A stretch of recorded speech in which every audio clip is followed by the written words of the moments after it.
It took me decades to unravel this and Yeah. realize that I wasn't actually shy. I Yeah. was just having an ongoing freeze nervous system response around any other human beings, adult or children, when my mom was around.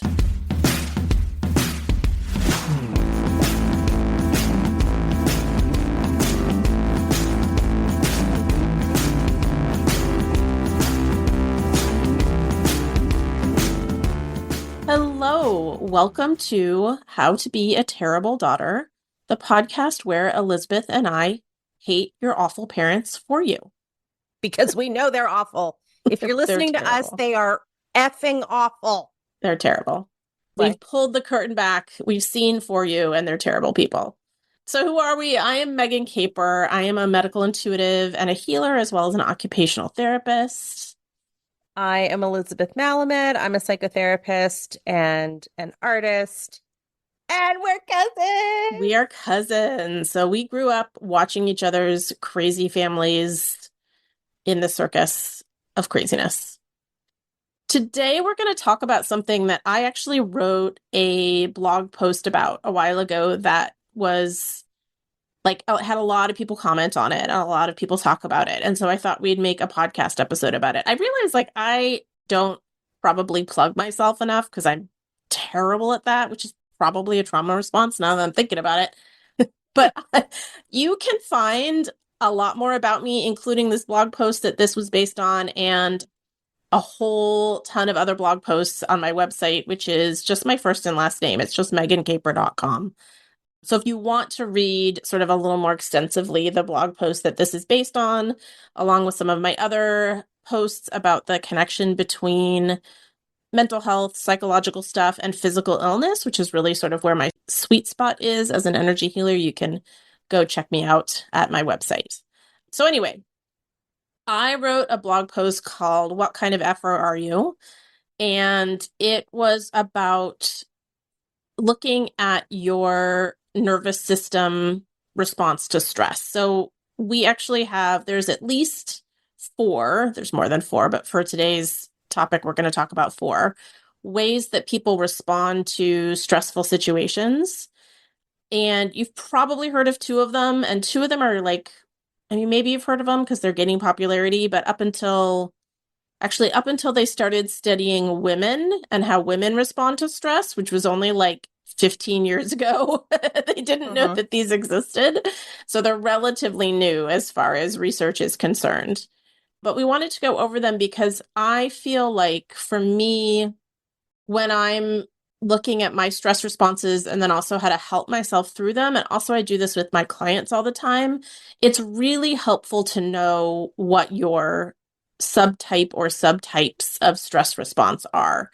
Um, Not only to just recognize them and be like, oh, I'm doing that, but then also like how you care for yourself or ask others to care for you differs based on what your response is. And what you need in that moment differs based on what your response is. So I think it's really valuable to sort of know your subtype, just sort of how you respond to stress so that you can help gently and kindly. God knows our parents didn't help us through difficult times. And do a little bit of sleuthing too, because sometimes if you like, you'll come out of a situation and just be like, "Oh, wait a minute, I froze in that situation." Maybe it's because someone was being an asshole, Yeah. right? Yeah. And you know what I mean? So it can be, the important thing is to figure out about self-care, right? But it can also help figure out, oh, wait, maybe that was a toxic situation. Totally. Yes, I agree with you. The number of times I now recognize that I am having a nervous system reaction, and it helps me go backwards and realize, like, oh, that situation must not have been healthy or normal because I'm just so used to unhealthy and abnormal that it doesn't even phase me. Like, it doesn't even, you know what I mean? Like, somebody can be like Yeah. stepping all over my boundaries and super abusive. And there's a part of me that's like, oh, yeah, that's normal. And it's only later when I'm like, oh no, I completely dissociated during that whole thing that I realized that it was actually not okay. Yeah. Abuse smells like fresh baked cookies. Exactly. Okay, so the four that we're going to look at today are fight, flight, freeze, and fawn. I actually like the word appease a little bit better than fawn, and we can get into that later. So you can either do fight, flight, freeze, and fawn, or fight, flight, freeze, and appease. I guess it depends on whether you prefer alliteration or rhyming. I Personal love it. choice. Nobody's going to judge you based on what you choose. But I just actually like the word appease. I'm alliteration camp, but I like appease because the definition is, I think, a little more accurate. Mm. So you've probably heard of fight or flight, right? Those are the ones that have been around forever. And, people typically talk about when you're not stressed, you're in what's called rest and digest. And when you are stressed, you're in fight or flight, right? And these line up to these two states of your nervous system. So rest and digest is when our nervous system is in what's called parasympathetic state. And fight, flight, freeze, and appease is when our nervous system is in sympathetic state or an activated state or a stressed state. So that's sort of the sciencey medical jargon behind what we're going to talk about. And that's the last time I'll talk about the sciencey medical jargon because I know most people don't care. It's good. It's helpful. It is. It is. So, yeah. So, we're going to talk about what each one is and when you may experience it, and also the two that seem to be, in my experience, most common when you have a narcissistic parent, Hmm. because they're sort of the safest ones to experience. Yes. Yeah, exactly. Okay, so fight is when you are confronted with something stressful, your desire is to sort of fight back and squash it down, right? So that would be like someone says something and the other person just immediately gets defensive and angry, right? And doesn't take it in, You mean like what the narcissist does? like what the narcissist does, right? So that's the fight response. And all of these, you're not actually taking in what's happening. It's just, it's such an automatic response that you're not even thinking. You're just there immediately, right? There's no thought process, right? And so fight is, yeah, it's getting defensive. It can be getting physical. I mean, it can be actually like pushing someone or fighting away or something like that. Anything else you want to say about fight? I actually have this is a memory about it, which is when I was a kid and people would start tickling me, I would lose my shit and just start fighting. Yeah. Yeah, that's a perfect example. So you were super stressed out by tickling. It sounds like it was really unpleasant for you. Your nervous system activated and you quite literally pushed back Yes. and tried to get people away. Yeah. So that's fight. Flight is where you get yourself out of the situation as quickly Yeah. as possible. Yeah. So that could be, the people who, when they're in a stressful situation, like if you get in a fight with your partner and they're like, I can't take this, I'm leaving, like immediately, right? Like they're not willing to have the discussion, they're not willing to whatever, just Yeah. immediately it escalates. You could see their energy escalate and they're like, I'm out of here. Yeah. You're being unreasonable, right? So flight is when you get yourself out of the situation. Anything else you want to say about that? I'm just thinking about how sometimes those things are really like scary, or I guess it's easy to get triggered by someone else's trigger. But I think like for me, unless they're like getting into a car and it's like, no, no, no, you're clearly upset. What's going on? It's like, you know what? Just go. Just Yeah. go. Like, Yeah. absolutely. Like, in some way, it's like when I think about especially flight, it's like, okay, that's actually the first step to actually figuring out, how you're feeling and stuff like that. So, Yeah. Yeah. And, that's a good point. I mean, all of these are our body's natural adaptive ways of dealing with a stressful situation. When people talk about these, a lot of times they talk about like you're being chased by an animal and what do you do? Do you fight back or do you run away or do you play dead? And, I'm not using those examples because how many of us are chased by wild animals in our daily life at this point? Like, not as many, right? But we still have those same responses, and they can absolutely be a healthy reaction to a stressful situation. Like, I never have a problem when my partner's like, I gotta go. Like, I can't be Right. here right now. I can't have this conversation. I need some space. I'm like, absolutely. Thank you for letting me know that you're activated. Because if you're activated, we're not going to have a productive conversation, right? Yeah. Yeah. It's better than fight. Right. So I'm not necessarily like, none of these are bad or good. I think, like anything, it's just important to be aware of when it's coming up for you, which is why we're doing this whole episode, right? Is to sort of help people try to raise their awareness of what their reaction type is and when it's happening. Yeah. I think it's getting stuck in a particular phase, right? It's like mine is flight and I just do everything. I just flee everything, right? I can only keep a job for a month at a time. And every 3 months, I'm moving to different cities or, that kind of a Yeah. thing. Or like every So, relationship I have, after about a month, when we start to get close, I feel like, oh, this isn't the one for me, and I leave, right? Like yeah. these can become a pattern. And I think that, yeah, exactly. You're spot on. That's when it becomes sort of problematic. It's also, these are patterns that we learn when we're really young. And a lot of times the stressful stimulus or the danger that was there when we were kids growing up in our crazy households aren't true Hmm. anymore, but our nervous systems don't necessarily know that. It's like the software hasn't updated, right?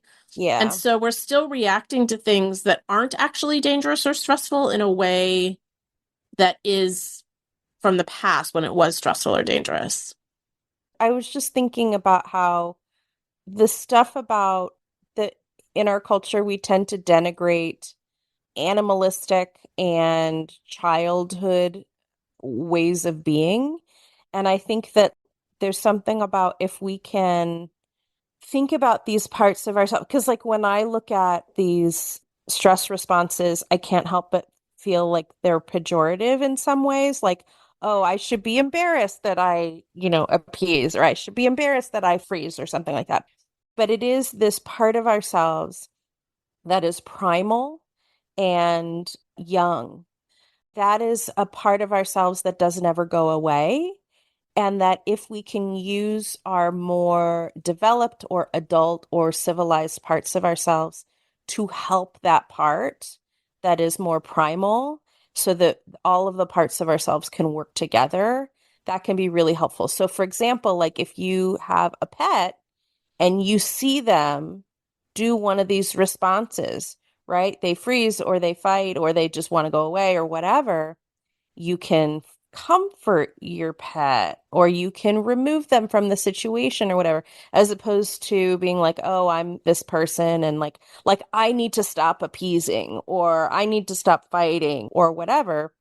It's more like, can we be gentle with ourselves, understand ourselves?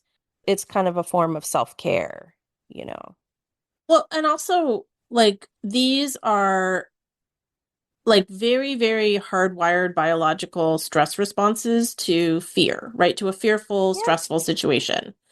And really, we shouldn't be having stress responses to our family on a regular basis, right? Oh my God, So, could you say that again? like, Say that again. it is abnormal that we are having to deal with these chronic embedded stress responses. And the main reason we are is because of our family, but you're not supposed to be scared of your family. Your family isn't supposed to make you feel like you're in danger on a regular basis, physical or emotional. If that's not what they're for, what are they for? Oh my God. Okay, I'm going to tell a little aside story because my mind was blown this week in therapy over something that when I thought about it, I feel so dumb that this blew my mind, but it's absolutely something that if you grew up with a narcissistic parent, like, of course you don't understand that. So somehow the topic came up that, normally people's mothers are the people that love them the most and believe in them the most and support them the most. And when they go out in the big wide world, like, when they become adults and get jobs or whatever, the shift is that suddenly other people don't love them as much and other people are like expecting things of them and like Yeah. treating them more harshly than their mother did, right? because their mother Oh, just showered them with unconditional love, no matter, what mistakes they made or how they were growing. They were just supportive and kind and loving. And my therapist was like, for you, I it think was the opposite. For you, your mother was the harshest person you've ever absolutely. experienced in your life. And I suddenly occurred to me, and again, I had this moment and then I felt so dumb, but here I am explaining it. I went, oh, that's why people are so upset when their mother dies. Because here's the person in their life that was the most kind to them, the most loving, no matter what decisions they made in life, the most supportive, the most like Yeah. whatever. Oh, yeah. Losing that person must be hard. Having a person like that in your life and losing them must be hard. I know, I know. I was Just chopping up. felt so like, well, yeah, of course, Megan. Like, But no, if you don't have like a real experience of that, like it's like there's this empty spot in your psyche. I totally get that. I was online shopping the other day and I was looking through these things and there's like this key holder thing and it says call your mom and I'm like that's like like trigger, don't you want trigger alert. that? Like it's this horror movie thing. Like, oh my God, like no, don't tell me to and it's like Yeah, that's not the original message. I know, I know.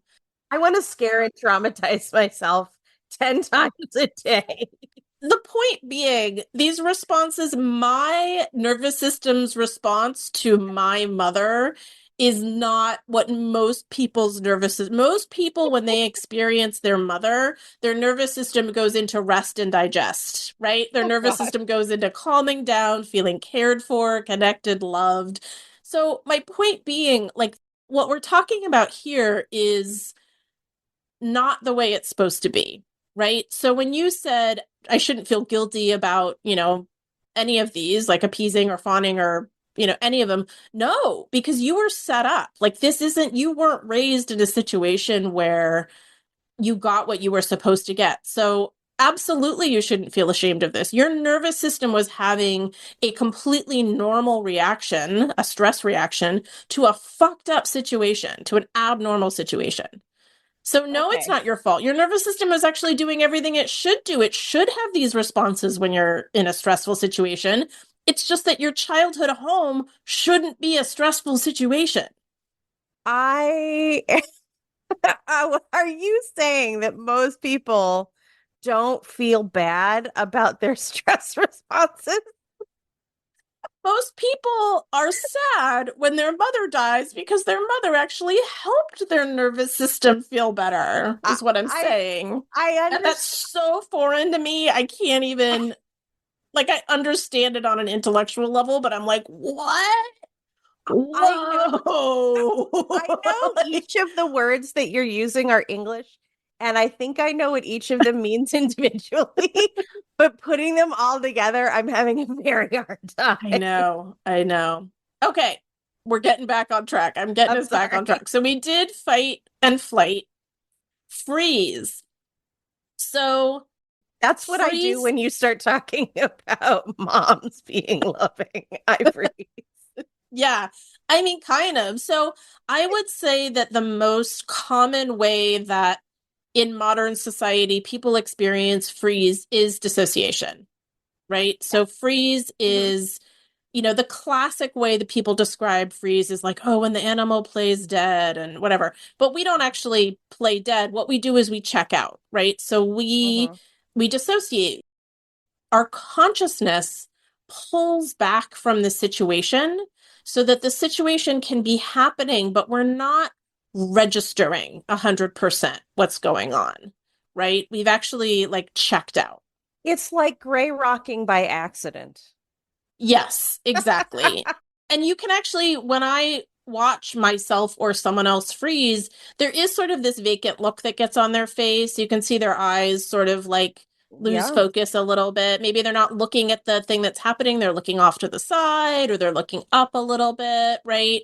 Mhm. You can sort of see when this happens physiologically that people are not 100% engaged in what's happening in front of them. And again, This is our nervous system being really smart, being like, oh, wow, what's happening in front of me would be way too overwhelming to experience, Yeah. right? So I'm going to turn down the volume Mhm. on taking in any of this information, right? Yeah. I'm Yeah. going to keep the volume up just enough so that if something happens that's like an emergency, I can snap back, but otherwise, I'm gone. I'm out of here, right?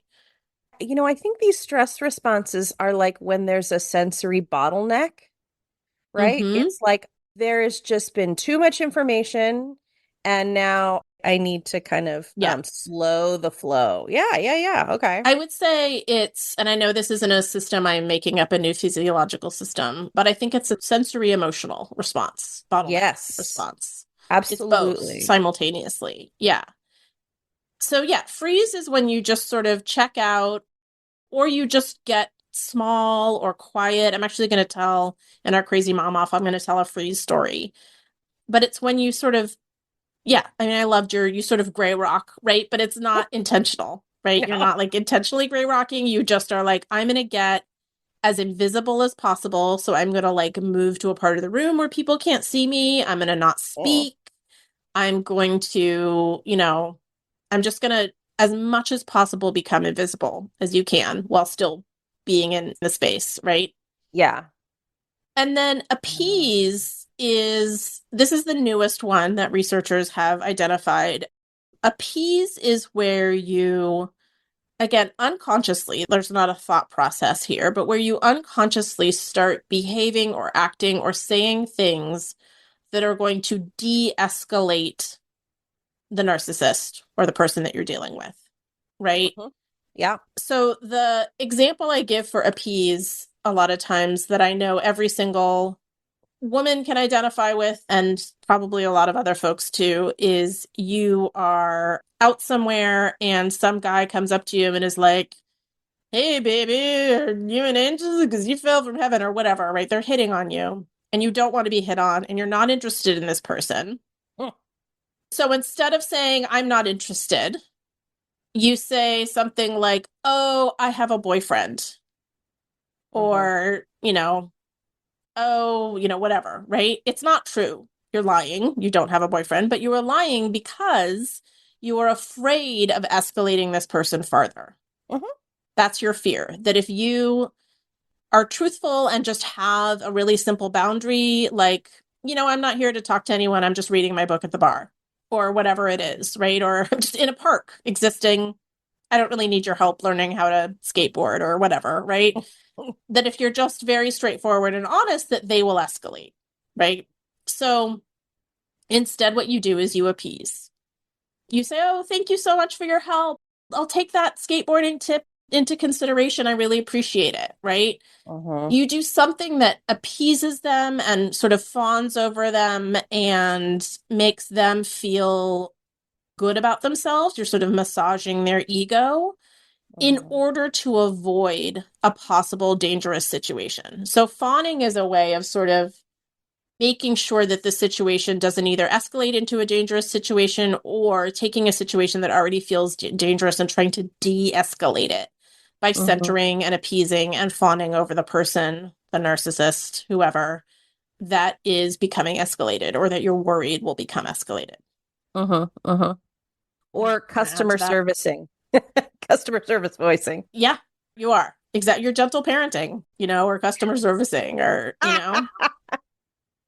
And it's really like, I feel like fawning and appeasing is a way of dealing with people who are emotionally immature, like it's a way of Wow. it is a way of gentle parenting people who aren't aware enough to deal with their own negative emotions. Wow.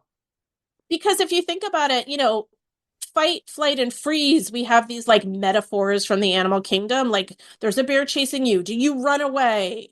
Do you fight back? Do you play dead? You'll notice in the animal kingdom, there's no like, do you pet the bear and hope that it feels better and tell it it's a good bear? Like, there's no Wow. appease analogy for these sort of primal responses. Wow. That's really interesting. There's something there. I got to think about that. Yeah. So I feel like appease is more for creatures that don't have control of their emotions, and what's dangerous is provoking their emotions, not their, in the case of the bear, their desire to eat you or protect their young or whatever reason the bear is attacking you, right? That makes sense because my experience as a kid growing up is that fight is out, right? Because Yeah. that'll escalate. Flight is not possible. You're not allowed to go anywhere. And then freeze at some point, if the narcissist is looking for more opportunities to explode, which is really what it is, they will notice the freezing. Yeah. So you have to go into fawning. I also think that, feigning, right? You're faking it like I'm fine is, I guess some people would lump that in with the freeze, which is like you're just pretending that you're okay. And yeah, it's like sometimes fawning is the only thing that's going to work, Yeah. you Which know? actually, thank you for that because it segues absolutely beautifully into our next topic. It's like a setup, which is which ones tend to become developed, which stress responses tend to become developed Yeah. in children of narcissists. And it is absolutely fawn and freeze. Because, as you said, it is way too dangerous to fight because the narcissist will escalate things way beyond, you know, a safe level if you fight Yeah. back, right? And flight, yeah, if you're a kid, where are you going to go? Where are Yeah. you going to go? You weren't allowed to close your door in your bedroom. I wasn't allowed to have a lock on my door in my bedroom. And I actually once got a black eye because I was had my back up against the door. My mom was pounding on the door in a rage trying to get at me, and I thought she'd gone away, so I like turned my head so that my ear was against the door instead of my back, and she must have heard me move, and she opened the door with a huge amount of force and gave me a black eye. So fighting is not safe when you're a kid of a narcissist. Like you're going to get hurt. You're going to get physically hurt, or at least I was. I'm sorry. I'm so mad right now. This is my fight response. There's so much to be angry about there. But I'm sorry if my kid does not want me to come in enough that they are at the door putting their whole body. Why would I want to come in? If Right. they feel that's, I'm sorry, but like if they feel that strongly about, Yeah. I'm just, Well, again, she was in her stress response. She was in her fight response. I know, but there is no justification. No, I'm not saying there is. I'm Okay. just saying, like, Okay. she was enraged. She was not being rational, obviously. Well, me too. I'm enraged for you I'm enraged for me too. because I care about you. And Thank you you. should not have had to deal with that. No, I should not. So, yeah, my point being, you can't really flight because there's no, Yeah. again, as we talked about at Yeah. the beginning of the episode, if my child or my partner said, I can't handle this, I need some space, I got to get out of here for a minute, I'd be like, great, go take some space. I appreciate you telling me what you Yes. need, right? Like that's the appropriate response to someone having a flight response, right? Yes. There's been so many times that I've wanted to do exactly the same thing. Of course, go for it. It's like taking a trip to Europe. That sounds amazing. Have a wonderful time. Right, exactly. And so, yeah, freeze and fawn tend to be the ones that children of emotionally immature or narcissistic parents go to. And Yeah. again, the problem is that we then sort of get stuck in that response. We don't even notice it's happening. We start having that response to things that aren't actually dangerous, like people who aren't narcissists or emotionally immature people. Yeah. And we're having a response that again, was appropriate when we were children and couldn't leave the situation or didn't have any other options. But now that we're adults, we actually have other options. Like we can set a boundary and expect other people to respect it and enforce it when need be, right? Like things like that we couldn't do as kids, that just absolutely weren't possible and weren't safe to do as kids. Yeah. So That's why we tend to be freezers and appeasers. And it's important to start with just sort of noticing. You look like you have something to say. Yeah, I think it's good to know yourself. I think again, it's good to be able to identify so that you can start unraveling, right? Okay, what just happened or what I don't know what happened. Sometimes it's a week ago or a month ago or whatever. Yeah. You're Yeah. like, okay, how am I really feeling? To give yourself some attention and to understand what's going on a little bit better. Yeah. Yeah.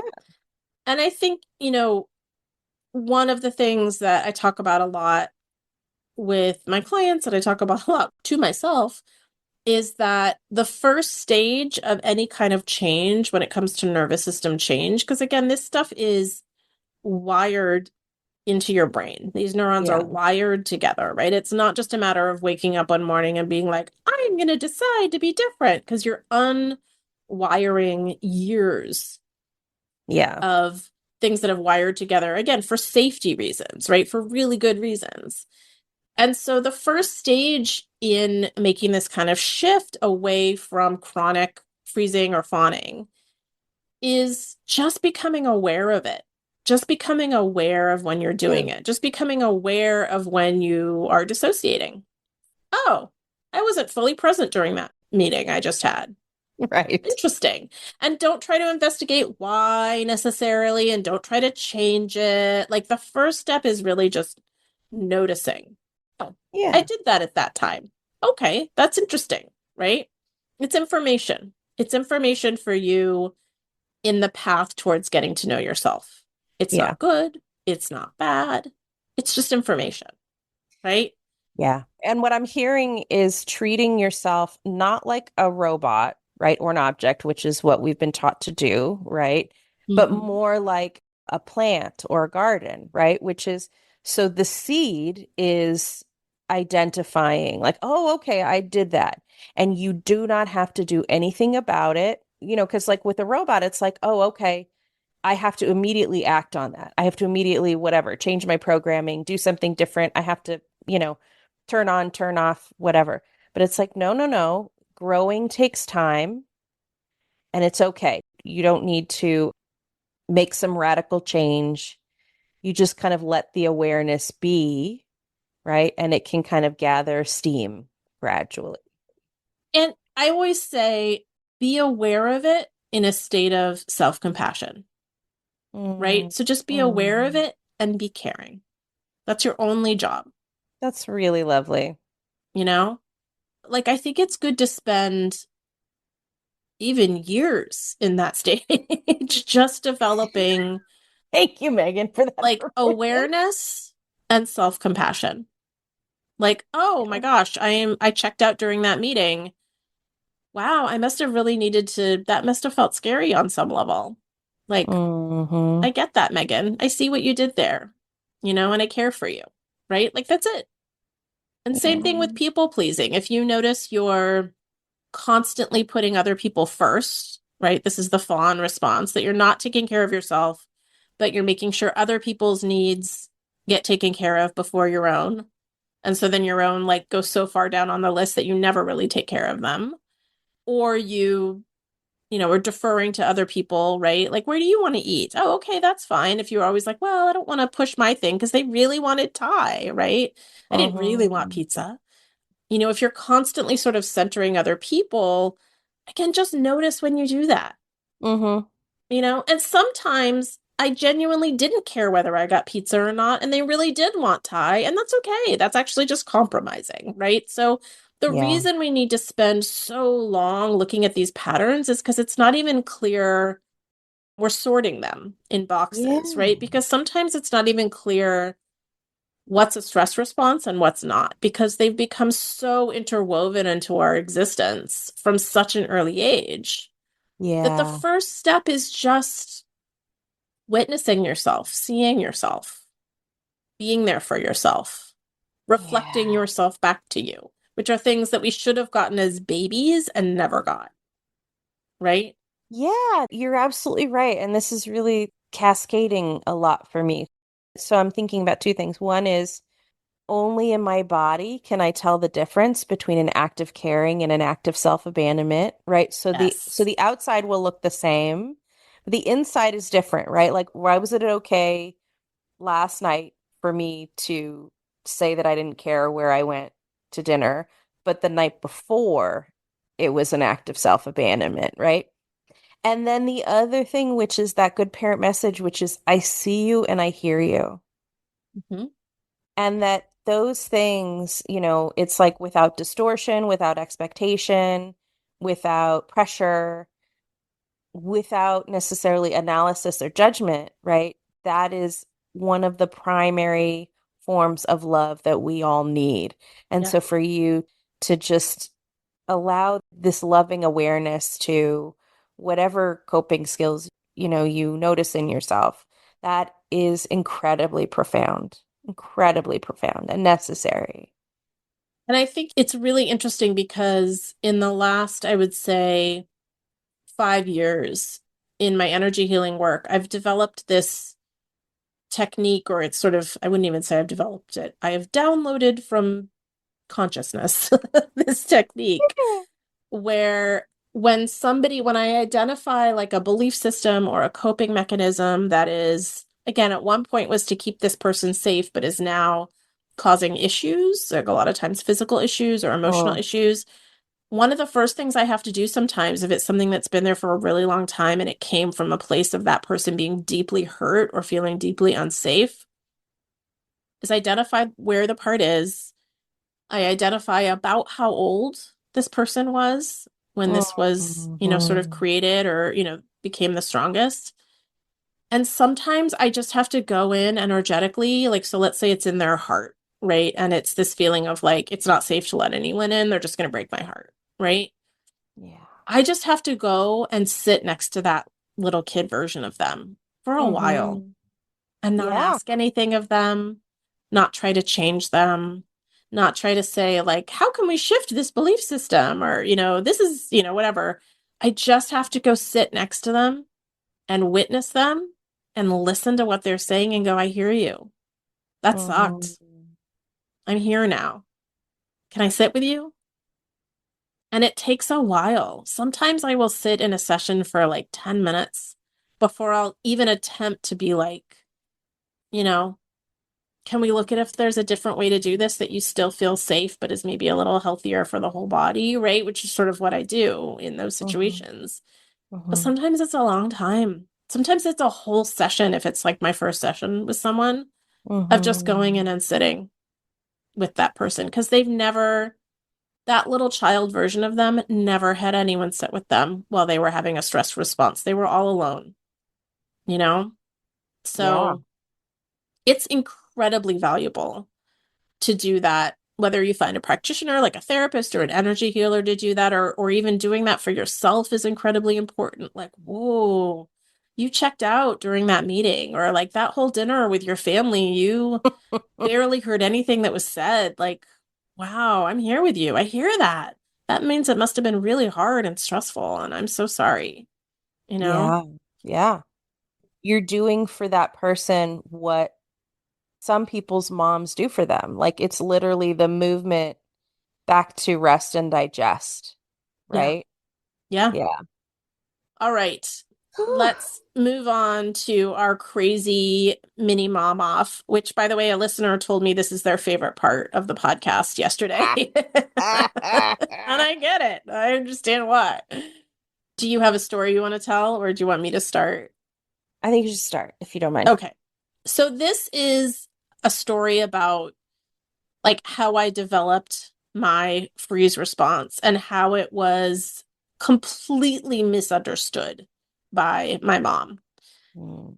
and actually somehow changed into something that made her look good, which narcissists are like, how do they do that? They take everything and turn it into something that makes them look good. It's really astounding.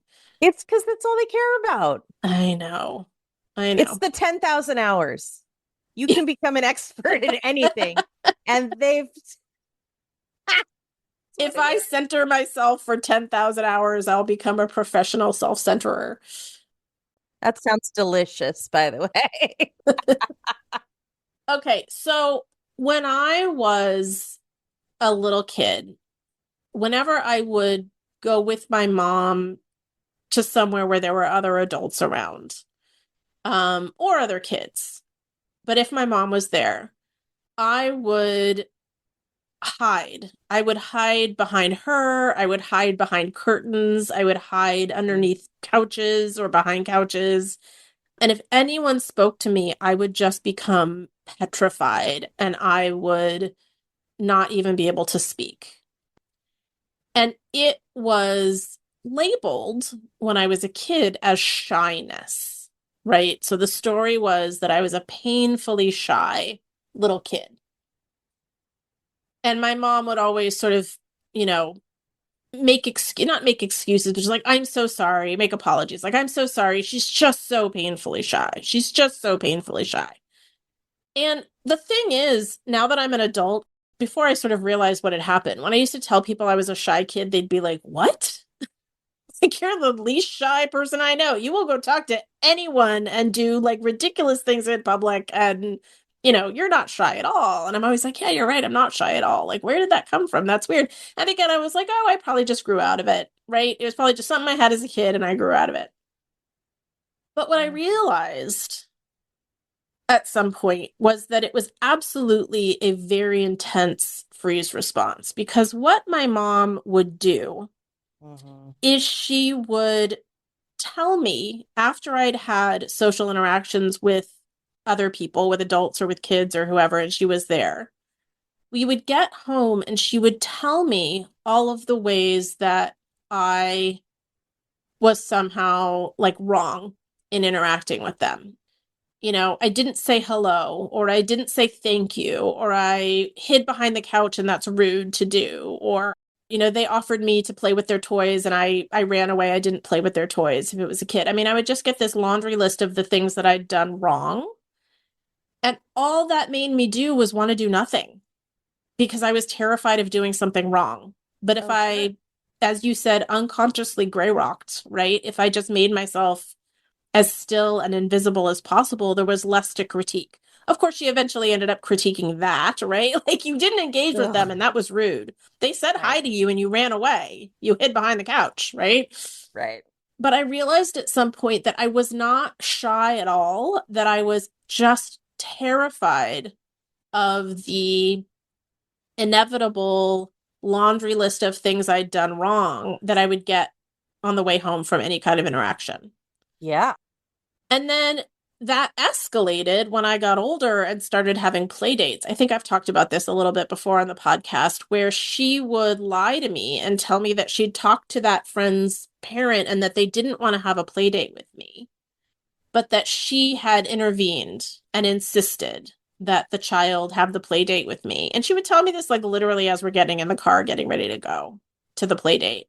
And so, of course, I'm now frozen in fear of doing something wrong. I think I'm going to this play date with someone who doesn't want to have anything to do with me because Hmm. I've done something wrong in the past, right? Or I'm just not a likable person or whatever it is, right? So, Hmm. of course, I completely shut down.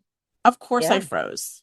Of course, I appeared shy because I was just trying to gray rock. I was just trying to not engage at all so that there was nothing to attack, right? Hmm. And it was My blood only is boiling. Sorry, go ahead. it was only as an adult that I realized that I am not a shy person at all.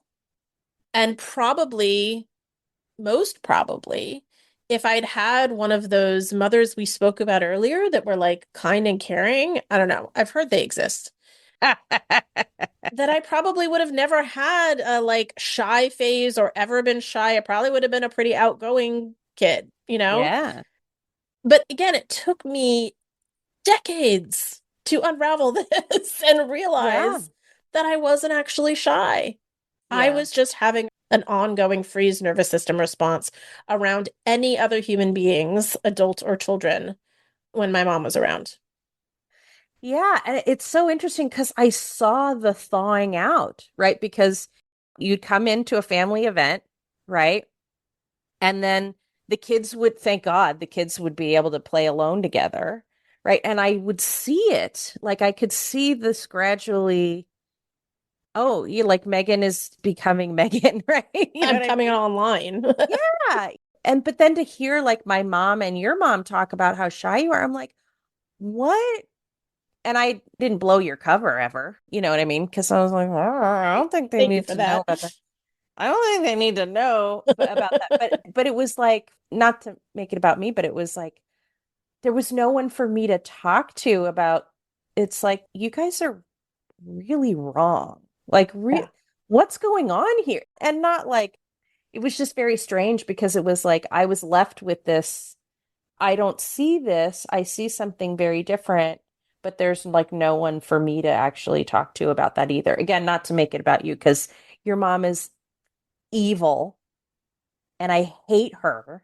So, what would you notice? I'm curious because I don't have any awareness of this. So, I would come in and I would be shut down, but then I would, as they left us alone, is it Yeah. as they left us alone, I would slowly like start to play or Yeah. Like, I mean, I think like the thing that I remember most is like some kind of big family event. And it was like three of us would like go off together and whatever. And it would just, yeah, you, like, because you would come in, your eyes would be very wide. You were very stiff and still. And then gradually, yeah, you'd kind of you'd get involved in whatever it was we were doing, exploring or talking or whatever. And then it was like, oh yeah, you were just you. You know yeah. what I mean? Yeah. That's so interesting. I mean, I do vaguely remember that situation where I would be so apprehensive of Yeah. a social situation and then would like, and again, the explanation that was always given to me was like, oh, well, you're shy, but then you get comfortable as you get into the situation. But Uh-uh. that doesn't make sense that I would be shy with people that I'd already become comfortable with. Like I knew Yeah, you. no. You know what I mean? Like Yeah, shyness around new people, I can understand because you don't know them and you're trying to figure them out. But yeah, being that quote unquote shy around people you already know at the beginning of every social interaction right. is not shyness, No, it's not. you It's know? shyness around your mom, is what it is. You know what I Well, mean? And it's it's not absolute shyness. terror around my mom, I think. Yeah. She Yeah. was a horrible person. Yeah. I'm just going to keep saying it. I'm so Yeah. mad at her. Thank you. No, I appreciate it. And it's so interesting to me. I don't know if you get this, but when other people talk about how I behaved, I'm like I have like the popcorn bucket ready and I'm like, tell me more because I was frozen and the whole Yeah. point of freezing is to dissociate and not be aware of what's going on. Like I feel like you're telling me a story about someone else because I was only half there, Yeah. like my brain had checked out. Yeah. Yeah. Yeah. It's like, oh, wow, and interesting stuff. But also, I think it's also that, when you grow up with a narcissist, it's all funhouse mirrors. And so Yeah, there's this just desperation of hearing something about yourself that feels like it's actually about yourself. I mean, but I like it's think a it's tough true because, reflection. yeah, Yeah. I mean, and that's tough because I know for me, like, it's so funny because every single time, it's like if someone gives me feedback or whatever, it's like, so tell me more about that. And of course, I feel like a narcissist because I'm like, here you are, you want more about you. But that's actually like also part of the fallout of being around someone who does nothing but project onto you. So Eric will all say, yeah, I was talking about you to someone, and I was saying how great you are, whatever. I'm like, tell me, what did you say? Yeah. I do Because the same I need thing. it. I I do the need same it. thing. It's like you've been starved and you're Yes. desperate for, this particular type of nutrient of being reflected back in a way that feels real and feels connected and honestly feels appreciated. We all need to feel appreciated, and we weren't as kids.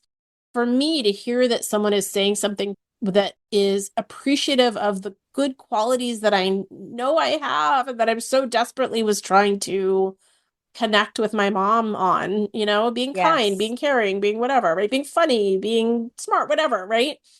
That Yes. never got reflected back to me. Like when I hear people reflecting those back to me, I cannot get enough. And it feels like a starving person, right? Or a person that's in Yes. the desert, like that hasn't had water in a week, right?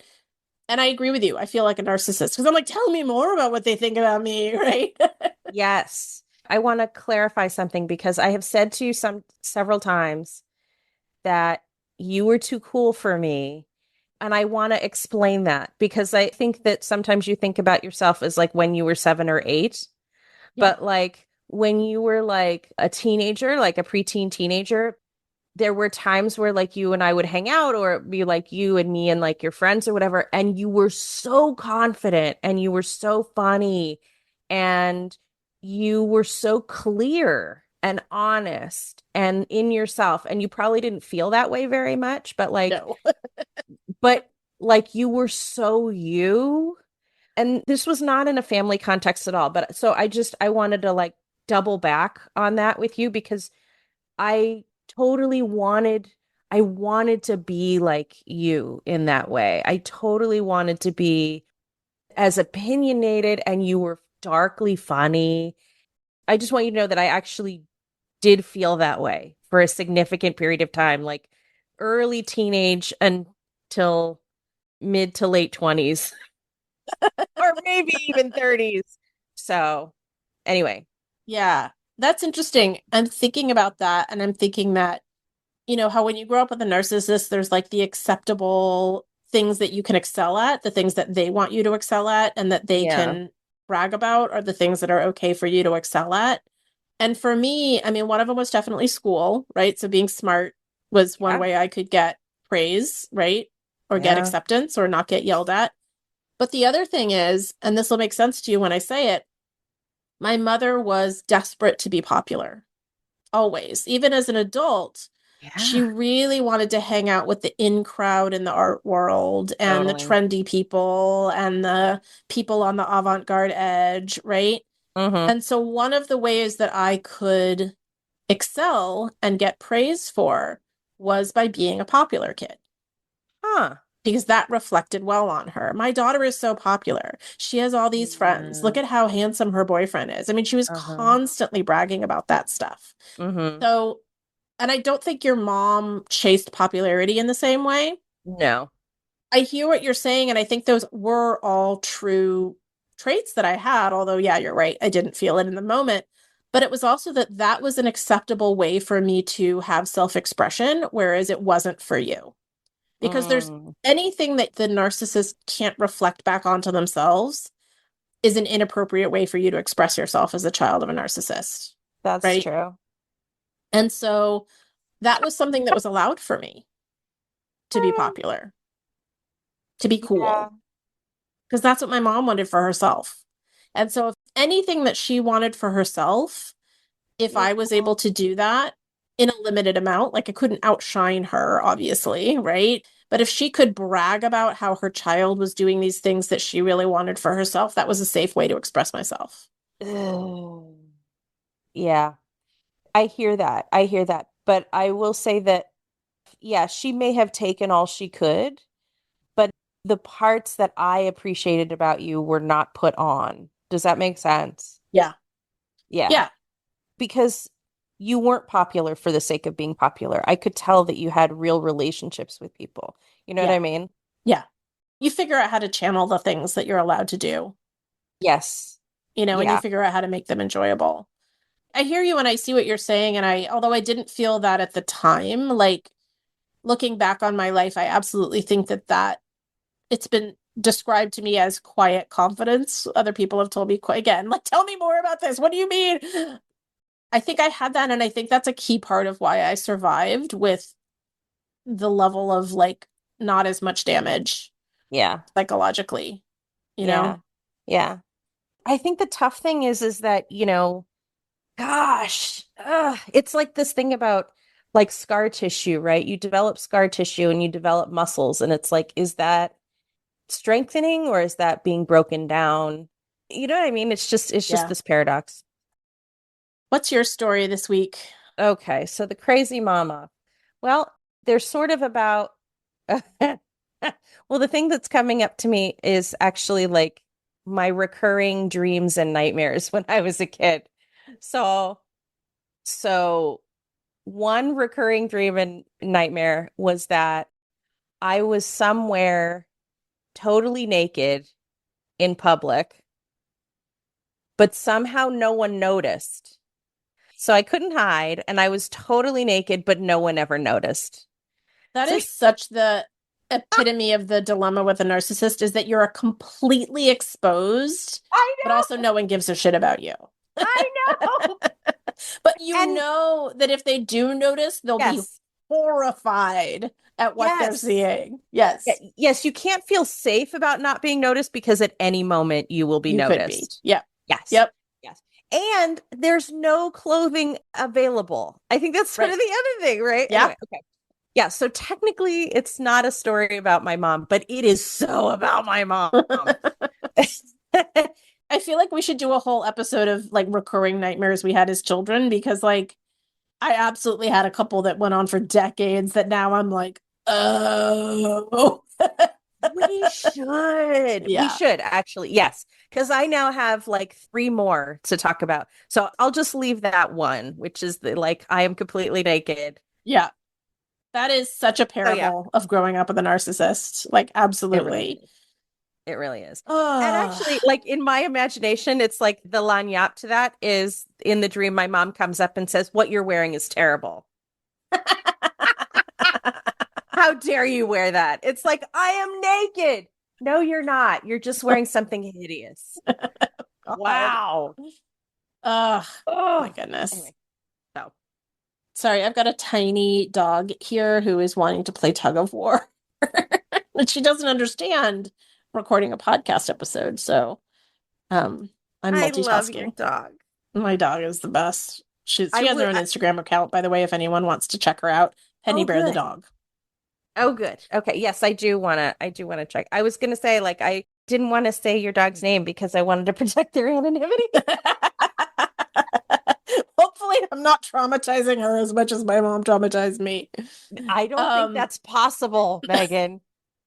yeah, Flash forward. you may be right. Your dog. She's got her own podcast. Penny's gonna have her own podcast in about 2 years. Totally. All right. How did we get through the week? Is there a tool that you used or a strategy or just something that happened that helped you? Pancakes. Pancakes. You were I do talking not about that. recommend this for anybody, but I've been eating pancakes. I It's highly terrible. recommend it for anyone that it's going to help. I'm gonna have to buy all new clothes. That's how much. But It's you know fine. what? It's been a tough time. Yeah, pancakes. I mean, I will say I'm going to put on my like occupational therapist hat here for a minute. Sensory strategies to regulate your nervous system work 100%, Okay. right? Thank you. So, like, whether that's, taste, touch, hearing, like music, whatever, like using sensory strategies to get yourself back into that state of rest and digest or closer to that state of rest and digest, like, are absolutely valid and absolutely work.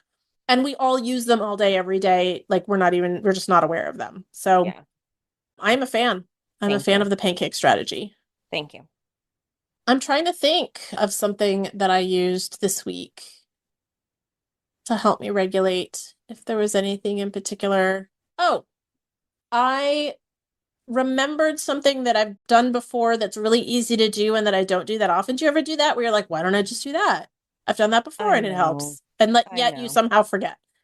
Yeah. I spent 25 years doing that every day. And now, yeah. Yeah. So I realized that I can bring a blanket. So I take Penny, the dog who we were just speaking of, I'm going to have to spell it because otherwise she'll know, to the PARK to play on a daily basis. I try to take her every day. Wow. Now I really wish I learned to spell. It's never too late. It's never too late, Elizabeth. And I usually just walk over there with the chuck-in and we throw oh my God, this is going to be the spelling episode. The BALL around. But I realized that it's summer and the weather is nice. And what I can do is I can bring a blanket and my book and sit and enjoy myself in the sun reading, which is something that regulates me very well and is a really good tool and is really helpful. And that I can combine these activities that I both enjoy, spending time with my dog and reading in nature, three things I love, That very sounds lovely. easily. And that it doesn't have to be this like task of like getting her exercise. I'm like, oh, I can make this enjoyable. I forgot That is how to so do great. that. Not that I don't enjoy spending time with her, but it's just so simple to like take a blanket and a book to the Yeah. PARK. Yes. How can I make this pleasurable for me? Yeah. Right. Yeah. What a foreign concept to actually prioritize and center my own happiness and well-being, as opposed to, that of anyone else in my life, including my dog. I'm sorry, did you just say something? And again, it's something I've done before, like taking a blanket to the PARK with her. And I just like, why do I constantly forget that that's an option? I don't know. So yeah, that's what I did. Just a really simple thing that I was like, oh yeah, it can make this like even more fun and even more pleasurable and, you know, even more calming. That is lovely. Yeah. That is lovely. Thank you for that. Every time we do this, I am reminded, and it just opens up all of these other boxes of tools that I totally forgot I had. Well, you reminded me of pancakes. I suddenly was like, I gotta get some pancakes. Oh, yeah, that's the healthiest one. Whatever, healthy, unhealthy, you know, Thank you. no judgment. We're all just trying to get by. Amen. Thank you, Kindness, Megan. Thank you, noticing Megan. and kindness. That's our only job. You're right. All right. So thank you everyone again for listening to our ramblings this week. Hopefully something in there was helpful. And we, as always, encourage you if your mom or dad or anyone else in your life is telling you that you are horrible, that you are terrible, that you are the villain of this story that they're telling, just take it on. You're right. Lean in. I'm the villain. What are you gonna do? Yes. Thank you for listening. We'd be so grateful if you'd follow or subscribe and rate and review our new podcast on your favorite podcast app. Make sure to share it with friends, family, or anyone that you think may benefit from this content. And as a final reminder, you are not the crazy one.